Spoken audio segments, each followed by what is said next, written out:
He saw the familiar blue globe of planet Earth, a place that just a few years ago he despised with a passion. Right now, he could lie to himself and say that he was indifferent about this ball, but quite honestly, he had grown a little fond of it, this surprisingly resilient piece of rock. After all, it was what brought him to an even greater power, something that challenged his thinking and left him all the better. Yes, he thought, Earth was weirdly special, annoyingly, and if anyone was supposed to someday decide about its fate, it would be him, the Emperor of the galaxy. He used his personal shuttle's equipment to get a lock-on on the greatest power level down on the planet, which probably, according to his recollection, would have been the likes of Son Gohan. But there were other pretty high ones present there, muddying his judgment. Okay, one of them could be Vegeta if he had decided to stick around. Good. Cooler couldn't wait to break that smug face of his once more. He decided to land at a safe distance, then approach with caution. He could see a rocky wasteland, so beloved by Son Goku and his precious band of merry men, due to being remote, and thus not the most likely source of any collateral damage. And in the middle of this nowhere land stood a vessel. Cooler didn't recognize it as one of his own, but he guessed that it belonged to the wizard Barbod. Okay, he had a neighbor. He also noted that this was merely the tip of said spaceship, which meant that the rest of it was hidden deep underground. They had been here a while, so the whole unit could be incredibly large. And according to the apparatus on his ship, those large power levels were inside of it, considerably deep. Outside, he then noticed a stone statue of... oh, it was the Namekian. He quickly reminded himself that apparently Dabura was known to have a petrifying spittoon action. It was very disappointing that the Namekian was caught off guard so easily. He thought better of Piccolo. Later, he quickly realized that the short friend of Son Goku was also in the state right beside the big green one, or at least the big grey one right now. Well, okay, at least he had some hair now. But it seemed that the time for stealth and discretion was over. He had to make an entrance, and he wanted to.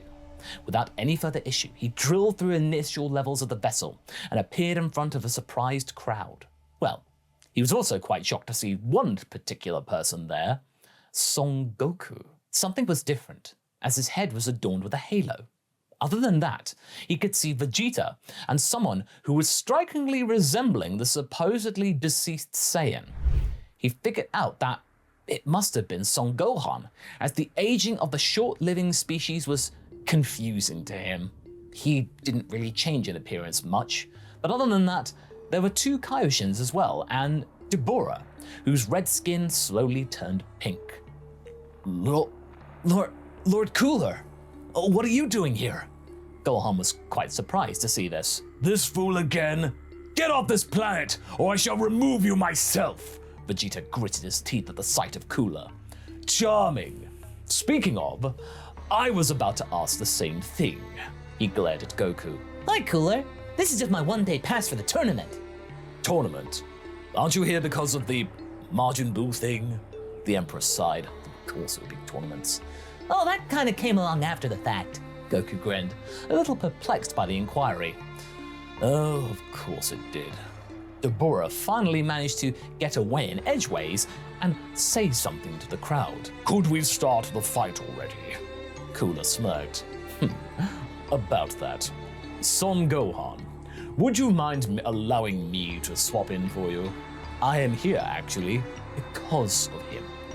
Demon Kings are not welcome in my domain, you see. For the last time, this is not your blasted domain! Vegeta looked furious. Don't you worry, Prince. I will take care of you next, if you insist. So how about letting me stretch my new body out and leave me be? As you can see, I have gained a muscle or two. Gohan eyed the Emperor carefully after his words, trying to examine him closely. All right, if you think you can take him, Cooler. One of the Kaioshins panicked. What is happening? Why is Frieza's brother here? Said Shin. Oh, don't worry. He's an ally, I think. Are you still an ally? Goku smiled, but he was watching Cooler carefully, but he didn't answer. So, is it all right with you, demon, that I will be your challenger? Dabura tried to look tough and mean and angry and in control, so he simply smiled and acquiesced, regaining his color.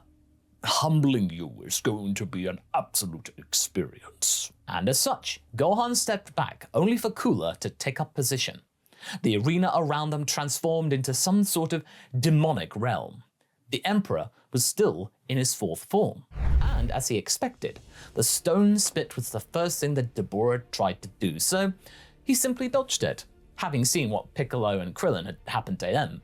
And also worth noting is that his opponent had a sword. They exchanged a few punches, of course, this was by the by, but it seemed quite equal at this time. He felt Vegeta's eyes scouring into him. He knew that the prince hoped he and Dabura would kill each other and be done with it. As Cooler decided that it was enough stretching for one day, he transformed into his fifth form, and one of his strikes actually connected. He lashed the demon with his tail in order to knock the sword away from his arms, taking away his weapon-like advantage. And then, when Dabura tried to spit again, really again with the spit, he broke a couple of his teeth with a massive punch, which caused it to be mixed with blood and be more visible. You will regret that! Dabura charged at him with all of his strength, putting Cooler on the defensive for a while.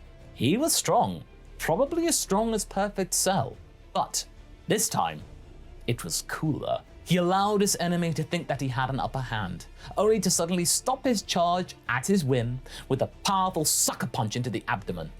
Dabura let out a surprised whimper and a moan as he was about to dodge, but the Emperor caught his cape and just threw him into an obstacle. After that, he transformed, much to some very shocked reactions from the audience. He could hear some angry curses from Vegeta, but it didn't matter at this point, as he chased after the demon prince. He saw fear in his yellow eyes, right about when he realized that the fight had been rigged from the start, and his role in this was just being some kind of practice dummy. Cooler's eyes narrowed when two of his brand new head tails captured Dabura by his arm and leg. Let go! This instant! I am Dabura, the king of... He started to sound somewhat intimidating, but failed miserably when the two weird tentacles raised him over Cooler's head, right into his outstretched muscular arms. One of the Emperor's massive hands was hooked over the back of his neck. The other was holding one of his thighs. Suddenly, Dabura felt a pull from both sides, and he got then slammed onto his enemy's knee, who was just waiting there. Everyone heard a loud and unpleasant cracking sensation. The sound was the demon yelling in pain, complementing it, unable to keep his composure anymore. Please, master, please! He started to hiss and moan again. So pathetic. So, it was true that this little pipsqueak got into his mind. There was no way a demon prince would call somebody master. Cooler would love to see Barbod's expression right now. Suddenly, he felt that something was trying to communicate with him inside his head. Oh, such power! Truly one to behold and befitting of the universe's emperor. But wait, I can give you even more. Together, we could be unbeatable. With my help, you'll be able to destroy these fools and get your revenge. Truly bring Earth under your control. But before me, I control you. This annoying squeaking voice started to sound reasonable. More power? Yes. With that, he could. No. Cooler shook his head. He knew what it was. It was exactly that weakness of the mind that caused Dabura to fall under the wizard spell in the first place. No one would mess with his mind. No one. To give him his answer, he basically folded the Demon King, and that meant folding him in half. Some weak sounds of pain could be heard. He had to give it to Dabura. He was pretty resilient, but not as much as himself. My mind is my own, wizard! He shouted as he threw his opponent into the ground and blasted him with a death flash. That was enough to evaporate Dabura, and the Demon King was no more. Then he descended to the ground, seeing as his surroundings were changing into Barbody's spaceship again. He felt a slight surge of weakness. Did he overdo it for the first test ride? Did he show his hand too early? Well, hopefully neither the Saiyans or the Kais had noticed. I think I dealt with your little problem. Shin looked at him with a visible sense of concern. We don't have time for that. Barbody might have enough power to awaken Majin Buu. Wait, awaken? What do you mean by enough? Gohan gave the Emperor a stern look. He's collecting power to unseal a cocoon in which this monster is slumbering in. We're trying to stop that. Then we have no time to waste. I am aware of how dangerous Majin Buu is, and we should move. And now, Cooler agreed. Goku nodded. Let's go, Vegeta. The prince was slightly hunched over, as he wasn't saying anything. The Emperor quickly realized what was going on and threw a death ball at him, which Son Goku deflected. Oh, son of a... He was still quite strong, despite being, well, dead. What are you doing? There was some surprised irritation in the Saiyan's voice. You fool! Barbody is in his head. If we don't stop him soon, he will take him over. Gohan looked at the prince. His forehead was tense. No, Vegeta, listen to me. Nothing he can offer you is worth it. He might be close to awakening and unleashing that monster on everyone, including your family. You don't really want that. The prince raised his bloodshot eyes at Cooler. It was clear what he wanted. Despite all of those years, he still had some unresolved and unfinished business with the Emperor. And it was quite obvious that the power spike could help him quite easily beat this opponent, now that he had that new, mysterious transformation. We don't have time for this, Cooler hissed. I'm pretty sure you've delivered quite a substantial amount of power from Majin Buu as well. Gohan shook his head, disappointed. The half-Saiyan was right, annoyingly. He allowed himself to get so carried away with the display of his brand new form that he hadn't anticipated it being used against him. He had been part of the problem. As always, pride would always come before a fall. But this time, he tried to be the reasonable one. Hey, Vegeta, you want to beat me? Sure, you can give it a try once this is over, but with this, come on. Even if you aren't stupid enough to allow some pathetic wizard into your head. What happened to this whole Saiyan pride thing? Don't tell me that was just some empty, meaningless brag that you tried to use against me to waste everyone's time. Vegeta shook, gritting his teeth. You? Come on, really? I thought being my brother's lapdog was pathetic, but you? You did not have much to say in that matter, didn't you? Right now, you kind of have. The Emperor was ready to attack any moment, and M would appear on Vegeta's forehead, ready to go. Damn you. Damn you all! The prince shouted, and before Cooler could strike, another shout came out of his mouth. Get out of my head, you little freak! Goku smiled slightly. The prince was breathing deeply. It seemed that he had come back to his senses. Well, that's good. Good to see you're still being your old self. Gohan nodded slowly. Vegeta gave Cooler a look colder than his own name. This isn't over, Cooler. I wouldn't even dare suggest that, Prince. Let's go and finish this. He felt as though his own breath was heavier. Such was the case for Son Gohan and the Kais as well. It seemed that the wizard was doing something desperate, so they had to get to the bottom level pronto. As they broke through the layers, they saw a large veiny orb resembling some sort of egg or fruit. They could feel how the whole starship was pumping their own energy into it. And sadly, they realized that they had come just a few seconds too late, as they could hear the maniacal laughter of the wizard. Yes, yes, it was close, but finally. Barbody started to cackle, hidden within the room, before the ball opened, revealing nothing inside. The shorter of the Kai seemed shocked by this revelation, much like Barbody, who was then revealed to be hiding behind the orb. What the? The blue skinny one stated, slightly flabbergasted, but then everyone noticed a quick puff of pink smoke that started to form itself into a slightly chubby figure. After a brief moment, it turned into not something that Cooler expected, and judging from the reaction of all, neither had Barbody.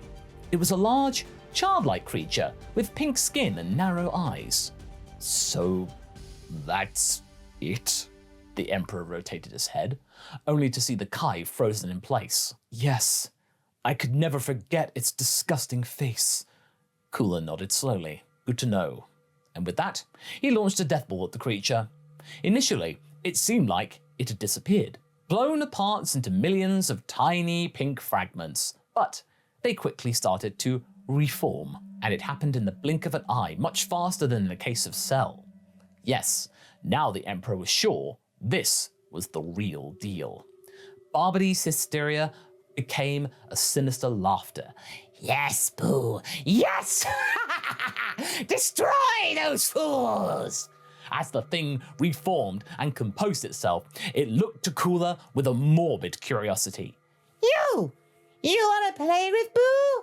The Emperor did not want to play with Boo, did not answer, and quickly transformed back into his sixth form. Someone give me a hand, damn it! And he charged into battle, quickly being joined by the Saiyans.